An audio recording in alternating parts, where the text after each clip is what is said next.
Bonjour, bonjour, bonjour.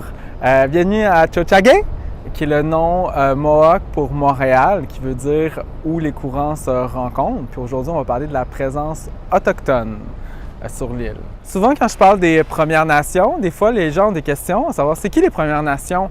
Parce que les gens les connaissent sur d'autres termes, les Amérindiens, les Indiens, même il y a très longtemps, dans les années 1800, on disait les sauvages.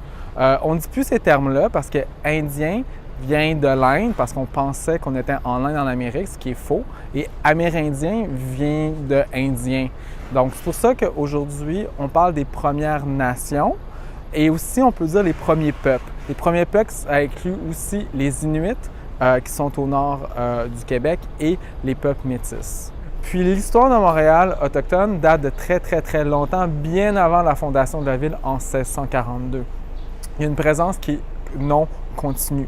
Et le groupe qu'on connaît le plus, c'est les Iroquois du Saint-Laurent. À ne pas se méprendre avec les Iroquois, c'est pas la même chose. On les connaît parce que Jacques Cartier les a rencontrés. Quand il a visité l'île de Montréal en 1535, il les a rencontrés. Puis il y avait un village qui s'appelait Hochelaga, avec 2000 personnes. Puis qu'est-ce qui est intriguant? C'est que quand Samuel de Champlain revient sur l'île de Montréal au début des années 1600, le village, avec ses habitants, a complètement disparu. Puis c'est toujours un mystère à savoir où il était. C'est important de noter aussi que la question de qui possède le territoire de Montréal n'est pas résolue, parce que le territoire est revendiqué, notamment des Mohawks, parce qu'il n'y a jamais eu de cession de territoire sur l'île de Montréal.